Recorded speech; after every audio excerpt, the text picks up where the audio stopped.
اعوذ باللہ من الشیطان الرجیم بسم اللہ الرحمن الرحیم ان اللہ وملائکتہ یصلون علی النبی یا ایہا الذین آمنوا صلوا علیہ وسلموا تسلیما اللہم صلی علی سیدنا و نبینا و شفیعنا و مولانا محمد وعلی آل محمد وبارک وسلم۔ محترم خواتین و حضرات، السلام علیکم۔ پیام صبح کے ساتھ ایک بار پھر حاضر میں ہوں آپ کا میزبان انیق احمد۔ پیر، منگل، بدھ اور جمعرات کو قرآن کریم کی منتخب آیات پر ہم بات کرواتے ہیں، اور جمعہ اور ہفتہ سوال و جواب کے لیے ہم نے 2 دن رکھے ہوئے ہیں۔ ان 2 دنوں میں ہم کیا کرتے ہیں کہ آپ کی جانب سے آئے ہوئے سوالات اپنے عہد کے ایک جید مفتی صاحب کی خدمت میں پیش کرتے ہیں اور ان سے حاصل کرتے ہیں قرآن و سنت کی روشنی میں اپنے لیے رہنمائی۔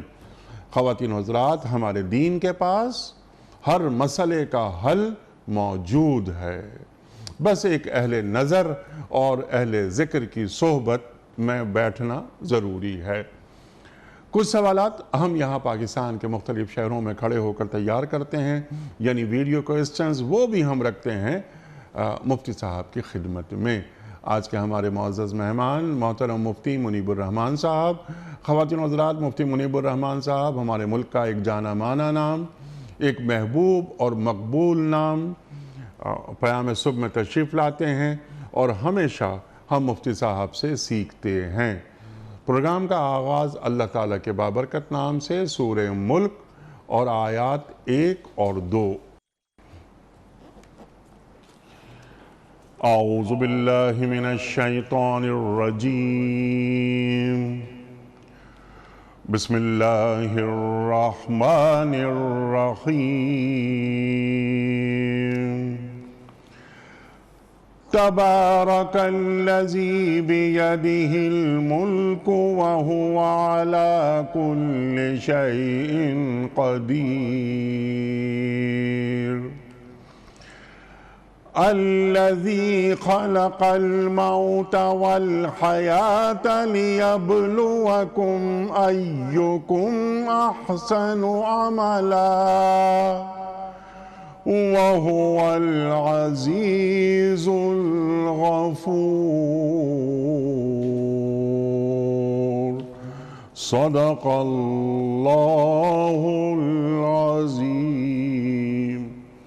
نہایت بزرگ و برتر ہے وہ جس کے ہاتھ میں کائنات کی سلطنت ہے، اور وہ ہر چیز پر قدرت رکھتا ہے، جس نے موت اور زندگی کو ایجاد کیا تاکہ تم لوگوں کو آزما کر دیکھے تم میں سے کون بہتر عمل کرنے والا ہے، اور وہ زبردست بھی ہے اور درگزر فرمانے والا بھی۔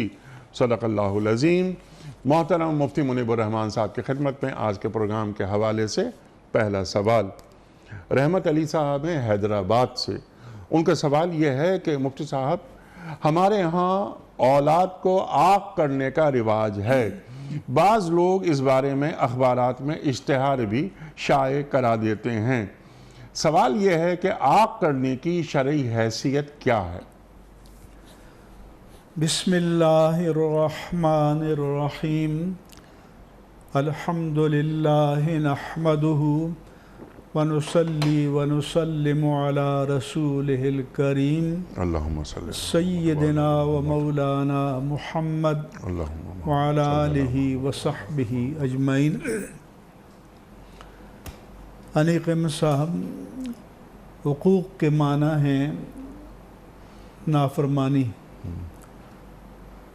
حدیث پاک میں آتا ہے ان من الکبائر الاشراک باللہ وقتل النفس بغیر حق وعقوق الوالدین والیمین الغموس، کہ کبیرہ گناہوں میں سے ایک اللہ کے ساتھ کسی کو شریک ٹھہرانا اور ناحق کسی کو قتل کرنا، ماں باپ کی نافرمانی اور جان بوجھ کر ماضی کے گزرے ہوئے واقعے کے بارے میں جھوٹی قسم کھانا۔ اس عقوق کا اس میں فاعل ہے عاق، عربی میں قاف کی تشدید کے ساتھ آتا ہے، اردو میں قاف کے سکون کے ساتھ لوگ عاق بولتے ہیں، لہذا عاق کے معنی ہیں نافرمانی کرنے والا۔ ہمارے عرف میں عاق قرار دینے کے معنی یہ ہیں کہ اولاد میں سے کسی کو ماں باپ کی طرف سے اپنا نافرمان ڈکلیئر کرنا، قرار دینا۔ اخبارات میں ایک اشتہار تو اس طرح سے آتا ہے کہ میں نے اپنے فلاں بیٹے کو عاق کر دیا ہے اور میں اس کے کسی قول و فعل کا ذمہ دار نہیں ہوں، لوگ اپنی ذمہ داری پر اس سے معاملہ کریں۔ ٹھیک، اس حد تک تو اس میں کوئی حرج نہیں ہے کہ اگر کوئی شخص لوگوں کو دھوکہ دیتا ہے، جھوٹ بولتا ہے یا ان سے مال لے کر غصب کر دیتا ہے، غبن کر دیتا ہے، جی، تو لوگوں کو خبردار کیا جائے کہ وہ نقصان نہ اٹھائیں، اس سے معاملہ کرنے میں اجتناب کریں، تو اس معنی میں تو کوئی حرج نہیں ہے۔ لیکن ہمارے عرف میں عاق کرنے کے ایک معنی یہ مراد لیے جاتے ہیں کہ اسے اولاد میں سے کسی کو اپنی وراثت سے محروم کر دینا، ٹھیک، یہ بندے کا حق نہیں ہے۔ حدیث پاک میں ہے کہ رسول اللہ صلی اللہ علیہ وآلہ وسلم نے فرمایا، ان اللہ اعطى لکل ذی حق حقہ فلا وصیۃ لوارث، کہ اللہ تبارک و تعالی نے ترکے میں سے ہر حقدار کو اس کا حق دے دیا ہے، یعنی قرآن کریم کی آیت میراث میں سورۃ النساء میں ان کے حصے مقرر کر دیے ہیں، لہذا اب وارث کے حق میں وصیت معتبر نہیں ہے، کیونکہ اگر وارث کے حق میں وصیت کو معتبر مانا جائے تو اس کے معنی یہ ہوں گے کہ اللہ تبارک و تعالی نے وارثوں کے حصے کا جو ایک تناسب مقرر کیا ہے اسے ڈسٹرب کر دیا جائے یا اس کو متاثر کر دیا جائے، یہ جائز نہیں ہے۔ امام احمد رضا قادری رحمہ اللہ تعالی نے لکھا کہ ایک تو کیا لاکھ لوگ بھی اگر اس طرح کا اعلان کریں تو وہ اللہ کے کسی حکم کو غیر مؤثر یا معطل نہیں کر سکتے۔ باقی جو نافرمان ہے تو اخروی اعتبار سے اپنی نافرمانی کی سزا پائے گا، اور تا وقت اگر نافرمان ہے اور ماں باپ اس کی محبت کے غلبے کی وجہ سے اسے معاف بھی کر دیتے ہیں یا اس بارے میں کچھ نہیں کہتے، تب بھی آخرت میں اللہ تبارک و تعالی اس کو سزا دے گا، معاف نہیں کرے گا تا وقت کہ اس کے والدین کو راضی کر لے اور والدین وہاں معاف کرنے پر تیار ہو جائیں۔ اسی طرح سے وصیت غیر وارث کے حق میں تو جائز ہے مگر وارث کے حق میں جائز نہیں ہے۔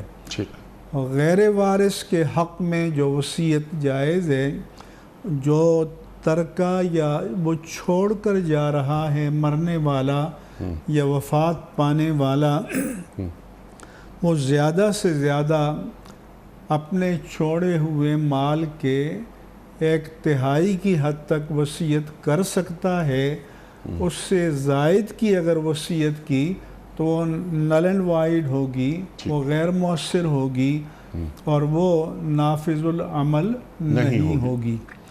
باقی انسان اپنی زندگی میں اپنے مال میں تصرف کر سکتا ہے، لیکن موت کے وقت جو مال چھوڑ کر جاتا ہے اس کے بارے میں تصرف کرنے کا اس کو کوئی حق نہیں ہے.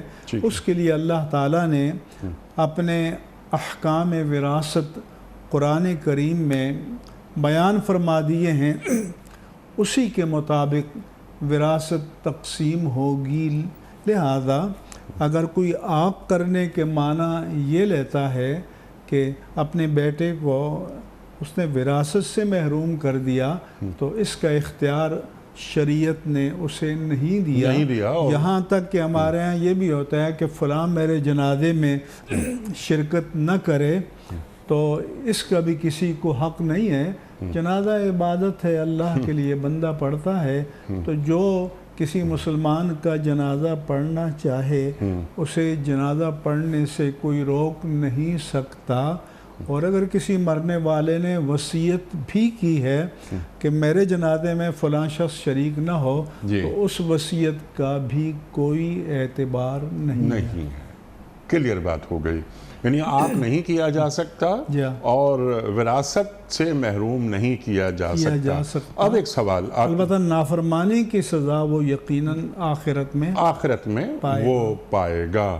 اچھا، ایک سوال اب یہاں یہ اٹھتا ہے کہ ایک بیٹا فرض کیجئے وہ نافرمان ہے جسے عاق کیا جا رہا ہے، باپ بہت ناراض ہے اس بیٹے سے، اور اگر یہ باپ یہ سوچے کہ میرے مرنے کے بعد جو حصہ اس کے پاس جائے گا وہ بھی اللہ تعالیٰ کی نافرمانیوں میں وہ پیسہ خرچ ہوگا، شراب، کباب وغیرہ وغیرہ، جوا، ان میں خرچ کرے گا، تو کیا باپ اپنی زندگی میں اپنی جائیداد کو اس طرح تقسیم کر دے، یعنی ہبہ کر دے کہ اس بچے کے پاس جو کہ نافرمان ہے، جس سے باپ ناراض ہے، اس تک مال اس کا پہنچے ہی نہ؟ ارشاد.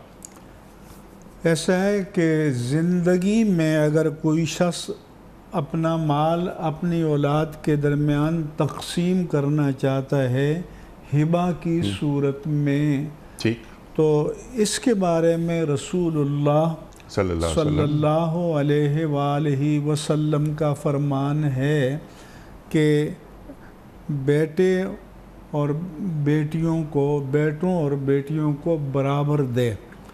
تقسیم وراثت میں بیٹے کا حصہ بیٹی سے دگنا ہے، ڈبل ہے، لیکن اگر ہبہ کر رہا ہے زندگی میں تو برابر دے.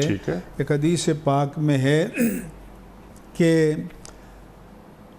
نعمان بن بشیر کہتے ہیں کہ میرے والد رسول اللہ صلی اللہ علیہ وآلہ وسلم کی خدمت میں حاضر ہوئے اور کہا کہ میرا یہ جو بیٹا ہے، میری بیوی 1 سال تک مجھ پر دباؤ ڈالتی رہی کہ اس کے نام کوئی چیز ہبہ کرو، اور میں ٹالتا رہا، لیکن آخر کار میں تسلیم کرنے پر تیار ہو گیا. تو میری بیوی نے کہا کہ میں نے سوچا کہ ایک غلام اس کو ہبہ کر دیتا ہوں. تو میری بیوی نے کہا کہ نہیں، آپ جا کر اللہ کے رسول کو اس پر گواہ بنائیں. لہذا میں آپ کے پاس آیا ہوں. حضور نے فرمایا کہ الک ولد سوا ہو، کیا اس کے سوا بھی تمہاری کوئی اولاد ہے؟ اس نے عرض کیا کہ ہاں. آپ نے پوچھا کہ کیا ان کو بھی آپ نے اتنا دیا ہے؟ تو انہوں نے کہا نہیں. آپ نے فرمایا کہ اذا لا اشہد علی جور یا اذا لا تشہدنی علی جور، پھر میں ظلم پر گواہ نہیں بنوں گا یا مجھے ظلم پر گواہ نہ بناؤ. تو حضور اکرم صلی اللہ علیہ وآلہ وسلم کو پسند یہی تھا کہ اولاد کے درمیان ہبہ میں مساوات برتی جائے، الا یہ کہ کسی ایک اولاد میں کوئی ڈیفیشنسی یا کوئی نقص ہے، زیادہ ہے، یا کسی اولاد میں سے کسی نے خدمت بہت زیادہ کی ہے یا صاحب علم ہے اس کو کچھ زیادہ دینا چاہتا ہے تو دے سکتا ہے۔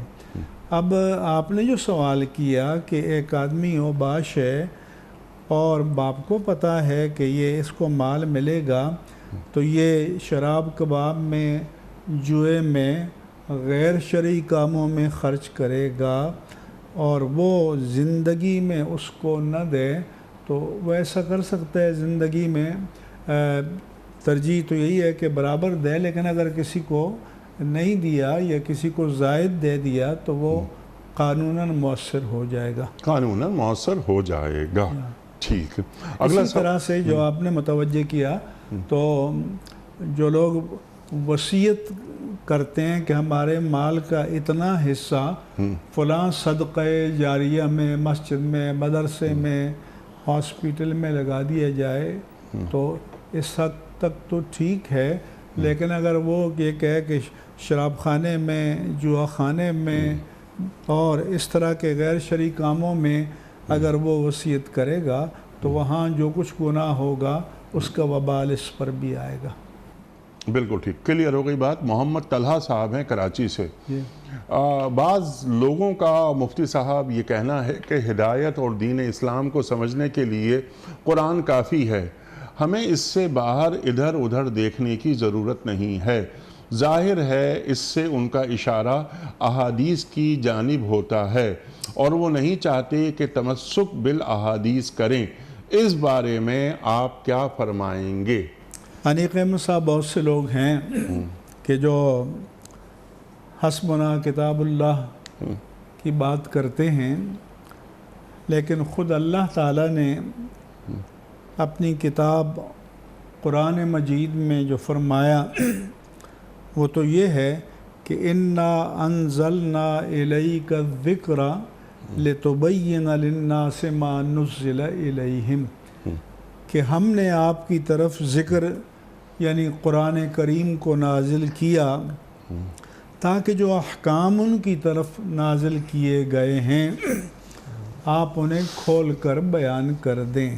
جی، تو اس آیت میں جو تبیین ہے، احکام الہی کی جو تشریح اور توضیح ہے، وہ اللہ تعالیٰ نے نبی کریم کی ذمہ داری بیان فرمائی۔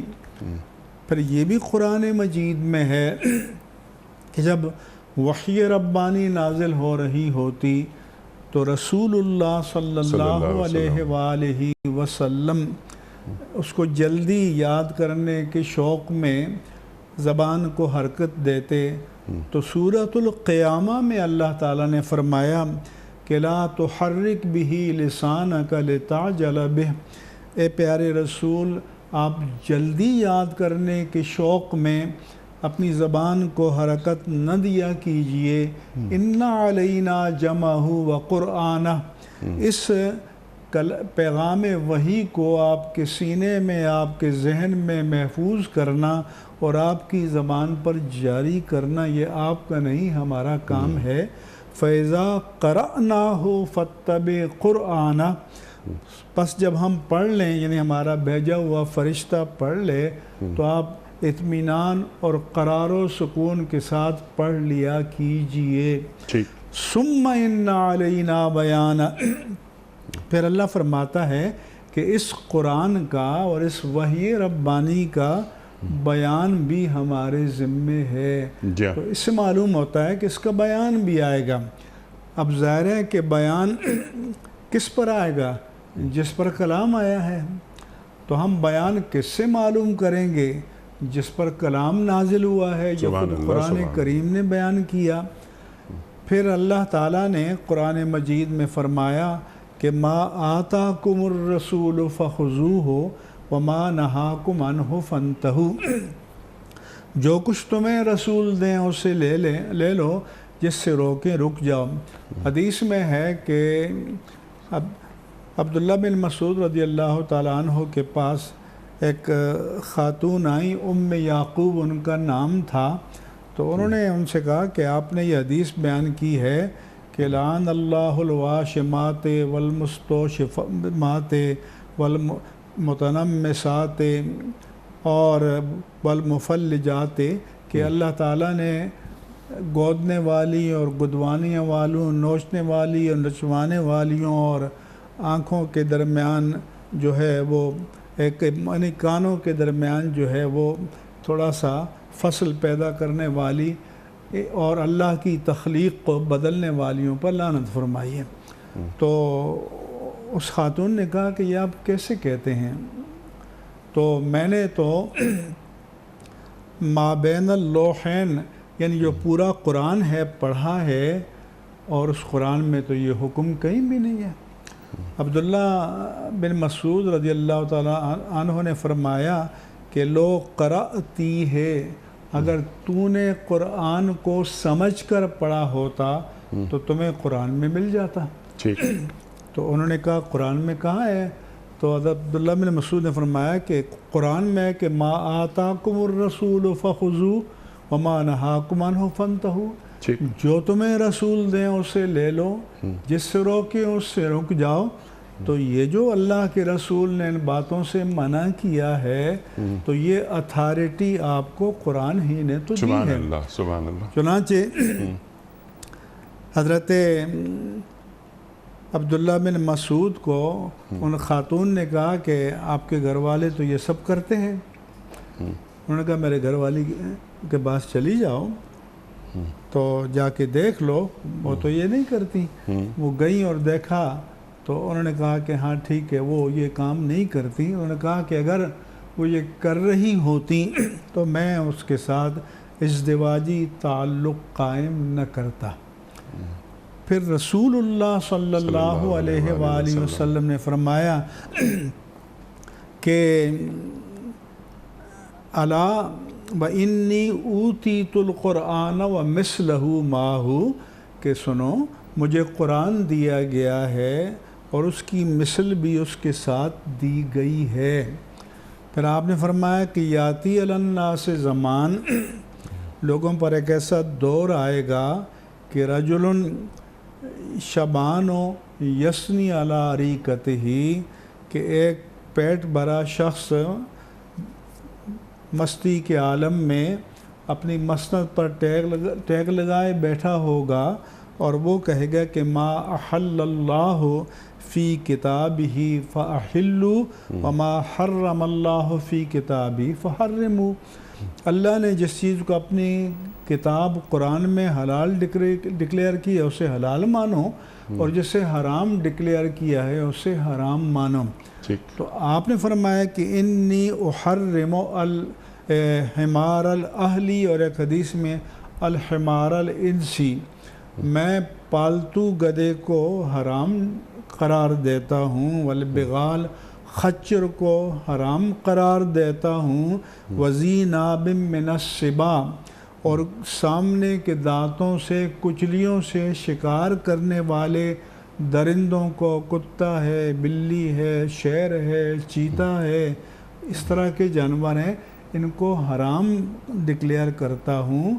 وذی مخلب من الطیور، اور پنجوں سے شکار کرنے والے پرندے، عقاب ہے، گدھ ہے، چیل ہے، ان کو حرام ڈکلیئر کرتا ہوں۔ یعنی ان کی حرمت کا بیان قرآن کریم میں نہیں ہے، اور یہ اتھارٹی میرے پاس ہے اور میں ان کو حرام ڈکلیئر کرتا ہوں، اور یہ اتھارٹی اللہ کے رسول کو صلی اللہ علیہ وسلم اللہ تعالیٰ نے قرآن کریم میں دی ہے کہ یحل لہم الطیبات ویحرم علیہم الخبائث، کہ وہ پاک چیزوں کو حلال قرار دیتے ہیں اور ناپاک چیزوں کو حرام قرار دیتے ہیں۔ انیق مصاب پر ایک حدیث پاک میں سنن ابو داؤد میں عبداللہ بن عمر بن عاص بیان کرتے ہیں کہ کنت اکتب کل شیء اسمعہ من رسول اللہ، اللہ کے رسول کی مجلس میں بیٹھتا تو جو ارشاد فرما رہے ہوتے میں اسے لکھ دیا کرتا تھا۔ فنہتنی قریشن، قریش کے کچھ لوگوں نے مجھے روکا کہ بھائی ہر بات مت لکھا کرو، ان النبی بشر، نبی بشر ہوتا ہے، یتکلم فی الغضب والرضا، وہ کبھی کیفیت غضب میں بات کرتے ہیں، کبھی کیفیت مسرت میں بات کرتے ہیں، کبھی کیفیت جلال میں ہوتے ہیں، کبھی کیفیت جمال میں ہوتے ہیں۔ ان کیفیات میں بندہ بات کچھ سے کچھ کہہ دیتا ہے، لہذا ہر بات نہ لکھا کرو۔ تو میں نے اللہ کے رسول صلی اللہ علیہ وسلم سے اس بات کو بیان کیا کہ کچھ لوگ مجھے یہ کہہ رہے ہیں، تو آپ نے فرمایا کہ تم لکھ دیا کرو۔ فَأَشَارَ بِإِصْبِعِهِ إِلَىٰ فِيهِ، آپ نے اپنی انگشت مبارک سے اپنے دہن مبارک یا زبان مبارک کی طرف اشارہ کر کے فرمایا کہ میں کیفیت جلال میں ہوں یا جمال میں ہوں، کسی بھی کیفیت میں ہوں، اس منہ سے حق کے سوا کچھ جاری نہیں ہوتا۔ وَمَا يَنْطِقُ عَنِ الْهَوَىٰ إِنْ هُوَ إِلَّا وَحْيٌ يُوحَىٰ۔ تو لہٰذا اللہ نے اپنے رسول کو یہ اتھارٹی دی ہے، اور دین کا جو بڑا حصہ ہے وہ ہمیں سنت سے ملا ہے، تعلیمات رسول سے ملا ہے۔ اس لیے اللہ تعالیٰ نے نبوت کا فریضہ اتنا ہی نہیں بتایا کہ وہ وحی ربانی کا ابلاغ کر دیں اور اپنے ذہن سے جو جس چیز کا معنی بتانا چاہے بتا دے، بلکہ فرمایا کہ وَيُعَلِّمُهُمُ الْكِتَابَ وَالْحِكْمَةَ، سبحان اللہ، کہ وہ نبی کتاب کی تعلیم بھی دیتے ہیں، حکمت کی تعلیم دیتے ہیں۔ اور مفسرین کرام نے حکمت کے معنی میں سے یہ بتایا کہ وہ اس سے مراد سنت رسول ہے کہ اللہ کے رسول نے قرآن مجید کی تعلیمات کو اپنی سیرت کے سانچے میں ڈھال کر، اپنے اقوال و افعال اور احوال کے سانچے میں ڈھال کر قوم کے سامنے پیش کیا، کیونکہ اگر نبی کی رسول کی سیرت کو قرآن سے جدا کر دیا جائے تو ہم صرف صلاۃ کے حکم پر بھی عمل نہیں کر سکتے، کیونکہ نماز کے جو 5 اوقات ہیں ان کا صراحت کے ساتھ قرآن میں بیانی اشارات میں ہے۔ اس لیے لغت عربیہ میں ہم صلاۃ کے معنی ڈھونڈنا چاہیں تو کہ یہ تکبیر تحریمہ ہے، قیام ہے، قرات ہے، رکوع ہے، سجود ہے، تشہد ہے، یہ چیزیں لغت میں نہیں ملیں گی۔ یہ تو تعلیمات مصطفیٰ صلی اللہ علیہ وسلم سے ہمیں ملی ہیں۔ یہی روزے کی تعلیمات ہیں، یہی حج کی تعلیمات ہیں، یہی زکوٰۃ کی تعلیمات ہیں، یہی بندوں کے اپنے مابین معاملات ہیں۔ تو یہ سارا دین جو ہمیں ملا ہے اللہ عز و جل کے رسول مکرم صلی اللہ علیہ وآلہ وسلم سے ملا ہے۔ اس لیے قرآن کو سنت سے جدا کر کے سمجھنا ممکن نہیں ہے، اس کا حق ادا نہیں کیا جا سکتا۔ صاحب قرآن کو الگ ہٹا کر قرآن نہیں سمجھا جا سکتا، قطعاً نہیں سمجھا جا سکتا۔ اللہ اکبر، اللہ اکبر۔ اللہ کی اطاعت کرنی ہے، کیسے کرنی ہے؟ جس طرح محمد بتائیں صلی اللہ علیہ وآلہ وسلم، اطیعوا اللہ و اطیعوا الرسول، کہ اللہ کی اطاعت کرو، رسول کی اطاعت کرو۔ اطیعوا کا امر دونوں کے ساتھ مستقل ہے۔ پھر حضور نے فرمایا کہ من اطاعنی فقد اطاع اللہ ومن عصانی فقد عصی اللہ، جس نے میری اطاعت کی اس نے اللہ کی اطاعت کی، جس نے میری نافرمانی کی اس نے اللہ کی نافرمانی کی۔ محمد فرق بین الناس، محمد لوگوں کے درمیان فرق ہیں کہ جو آپ کا اطاعت گزار ہوگا وہ مومن کامل ہوگا، جو آپ کا نافرمان ہوگا وہ کبھی مومن کامل نہیں ہو سکتا۔ اور اللہ نے فرمایا کہ وَمَن يُطِعِ الرَّسُولَ فَقَدْ أَطَاعَ اللَّهَ، جس نے رسول کی اطاعت کی اس نے در حقیقت اللہ ہی کی اطاعت کی۔ سبحان اللہ، سبحان اللہ، سبحان اللہ، سبحان اللہ۔ مفتی صاحب، یہ اتنا بڑا موضوع ہے، اس پر تو پورا پروگرام ہو سکتا ہے، لیکن بنیادی گفتگو آپ نے عطا فرما دی۔ اگلا سوال احمد رضا صاحب کا آزاد کشمیر سے۔ ان کا سوال یہ ہے کہ کیا کسی مسلمان پر لعنت بھیجی جا سکتی ہے؟ اگر بھیجی جا سکتی ہے تو کن صورتوں میں لعنت بھیجی جا سکتی ہے؟ انیق احمد صاحب، ایک تو یہ ہے کہ رسول اللہ صلی اللہ علیہ وآلہ وسلم نے اپنے بارے میں فرمایا کہ انی لم ابعث لعانا انما بعثت رحمتا للعالمین، کہ مجھے لعنت کرنے والا بنا کر نہیں بھیجا گیا۔ آپ نے فرمایا کہ مومن لا یکون المؤمن صابا ولا لعانا ولا فاحشا ولا البذی، کہ مومن نہ گالی دینے والا ہوتا ہے، نہ لعن طعن کرنے والا ہوتا ہے، نہ فحش باتیں کرنے والا ہوتا ہے، نہ بیہودہ گوئی کرتا ہے۔ یہ مومن کا کام نہیں ہے۔ اسی طرح سے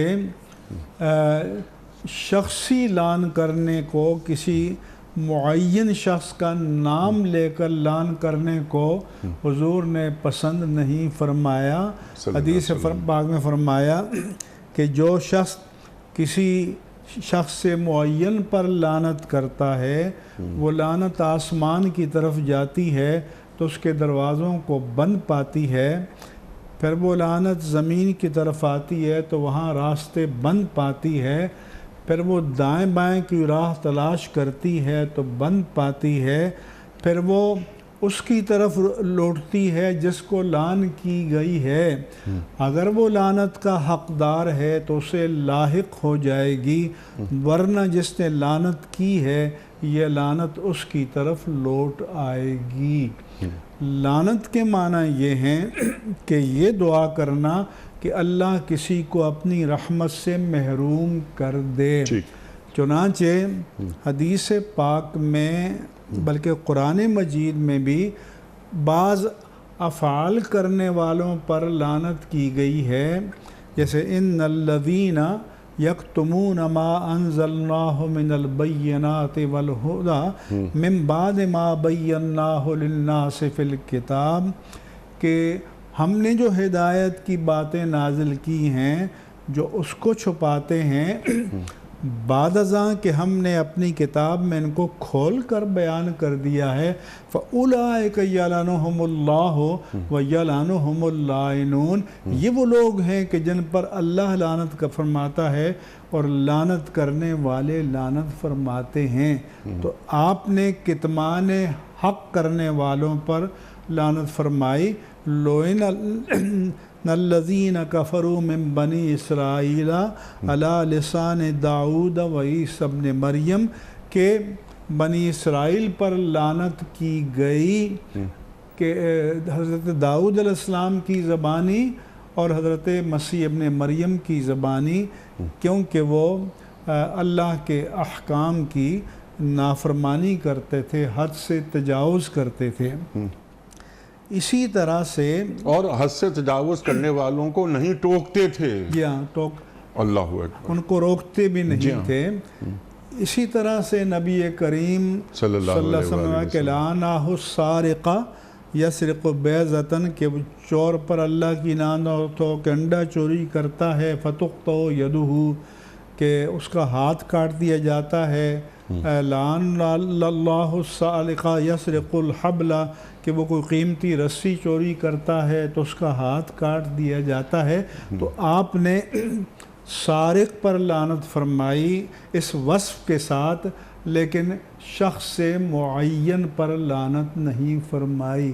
پھر ایک حدیث میں آتا ہے کہ ایک صحابی حضور کو ہنسانے کے لیے ہنسی مذاق کی بات کرتے تھے، تو اس نے شراب پی لی تو حضور نے کوڑے لگانے کا حکم دیا۔ پھر اس نے ایک بار شراب پی لی تو پھر کوڑے لگے، تو ایک شخص نے کہا کہ یہ بار بار کرتا ہے، اس پر لعنت ہو۔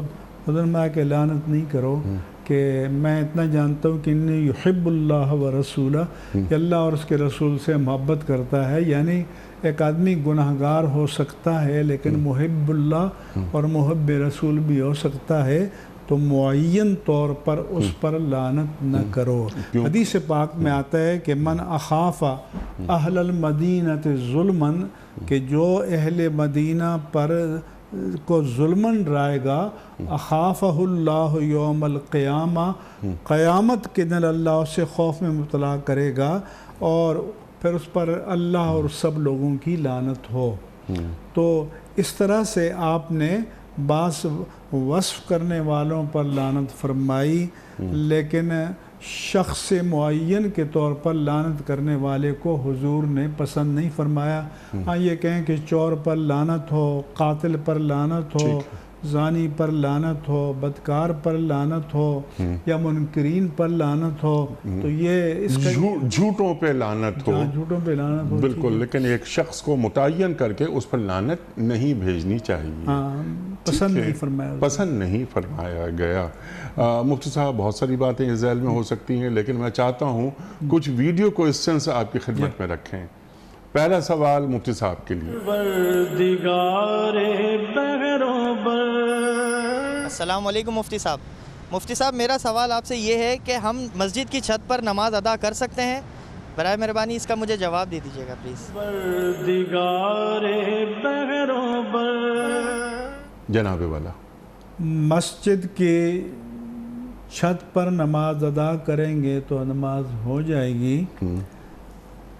رسول اللہ صلی اللہ علیہ وآلہ وسلم نے چند جگہوں پر نماز پڑھنے سے منع فرمایا۔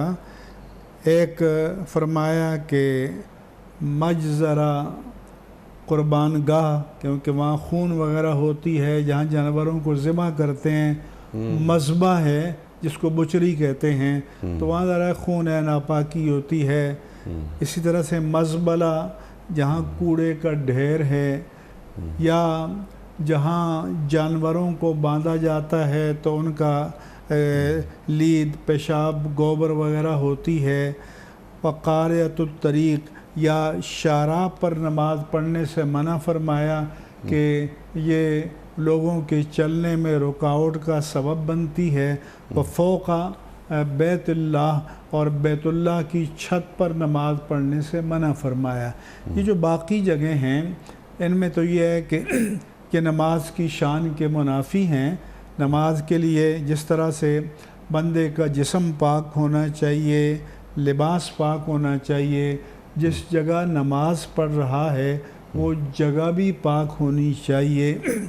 اور شارع عام پر اس لیے کہ لوگوں کا جو رائٹ آف پیسج یا حق مرور ہے تو وہ متاثر نہیں ہونا چاہیے۔ تو بیت اللہ کی چھت پر علماء نے فرمایا کہ خلاف ادب ہے، یعنی پڑھیں گے نماز تو نماز ادا ہو جائے گی، لیکن ادب یہ ہے کہ بیت اللہ کی چھت پر نماز نہ پڑھیں۔ لہذا مسجد کی چھت پر نماز پڑھیں گے تو نماز تو ادا ہو جائے گی، لیکن مسجد کے اندر نماز پڑھیں آپ، ہاں، الا یہ کہ کوئی مثلاً جماعت کثیرہ ہے اور مسجد کا حال بھر گیا ہے، یا مسجد کی 2 چھتیں بھر گئی ہیں اور پھر زیادہ لوگ ہیں تو مسجد کی چھت پر آ کر پڑھیں تو نماز ادا ہو جائے گی۔ ٹھیک ہے۔ اچھا، کیا یہ کوشش کرنا ضروری ہے کہ امام صاحب کے پیچھے ہی رہیں؟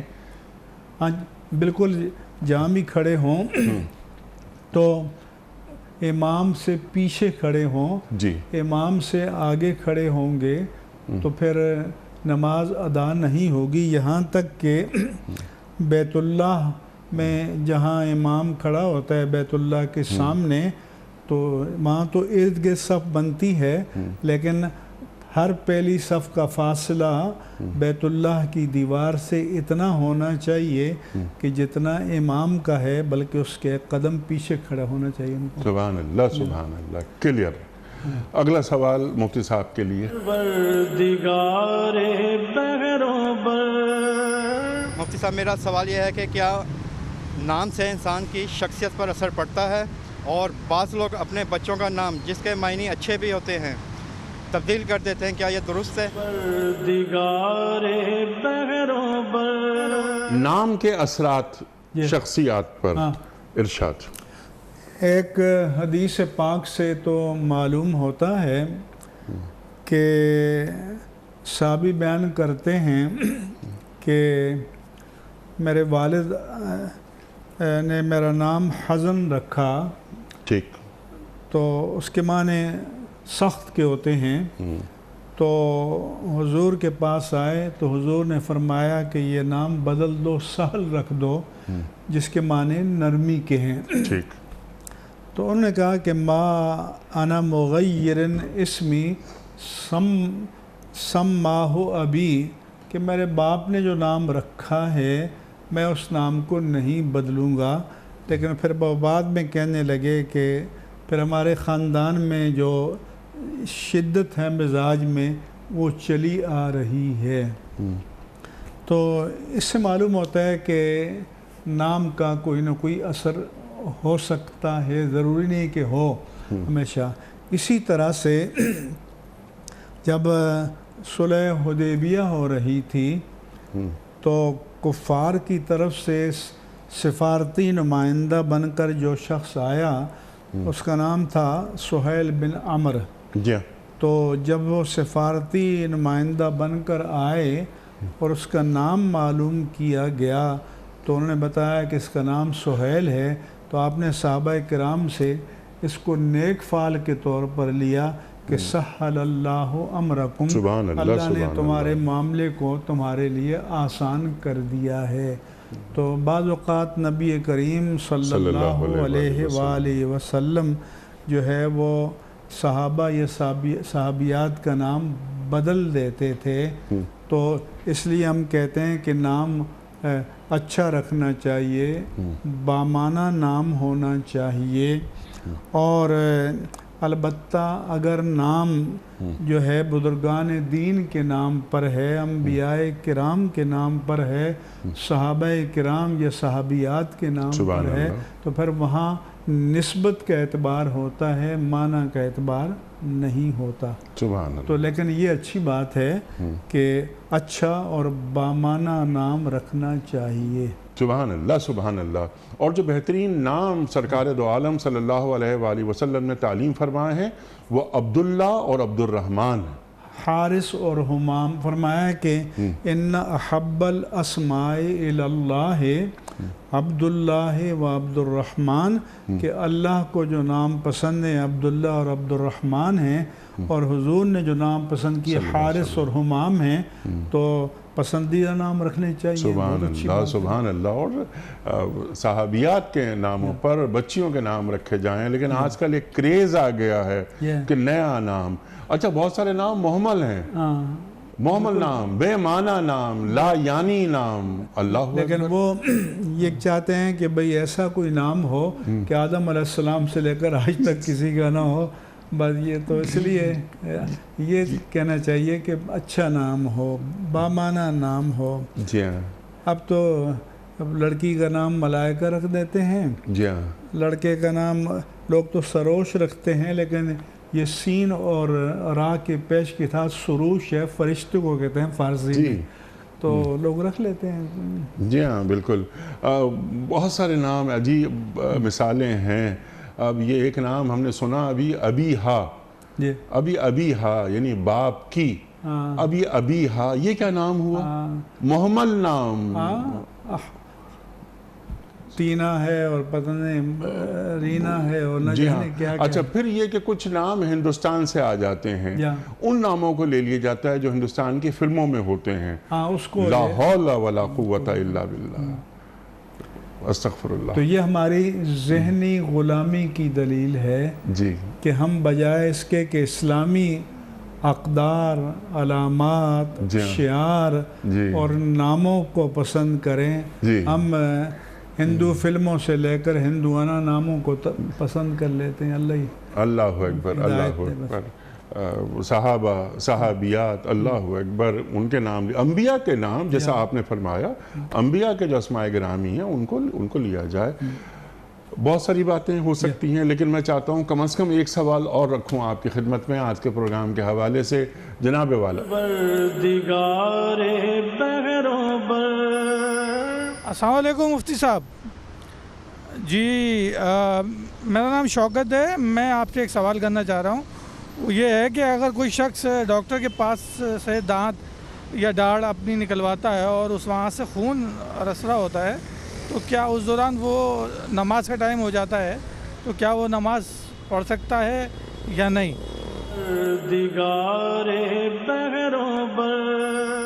دانت نکالتا ہے اور خون اس کا نکلا ہے تو ایسی حالت میں وہ نماز پڑھ سکتا ہے؟ ہمارے فقہ حنفی میں خون کی کوئی بوند نکلی ہے لیکن جہاں سے نکلی ہے وہیں ہے، ٹھیک، تو تب تو وضو نہیں ٹوٹتا، لیکن اگر وہ بوند اپنے مخرج جہاں سے نکلی ہے وہاں سے تھوڑی بہت پھیل جائے تو پھر وضو ٹوٹ جاتا ہے۔ لہذا انہوں نے جو بیان کیا کہ دانت نکالا ہے تو ظاہر ہے کہ دانت نکالنے سے خون نکلتا ہے تو کلی وغیرہ کر لینی چاہیے، پھر وہ ڈاکٹر جو ہیں پھایا وغیرہ بنا کر رکھ دیتے ہیں اور تھوڑی دیر میں خون بند ہو جاتا ہے، ٹھیک، تو اس کے بعد ٹھیک ہے، پھر ٹھیک ہے، نماز پڑھی جا سکتی ہے۔ ہاں کلی کر لیں تو کلی کرتے ہیں، وہ پھایا رکھ کر وہ خون کہیں پھیلا نہیں ہے، جسم کے کسی اور حصے تک نہیں وضو پہنچا۔ کرنے خون نکلنے سے وضو ٹوٹ جاتا ہے تو پورا وضو کرنا چاہیے، وضو کر لینا چاہیے۔ ایک سوال اور لے لیتے ہیں جناب والا۔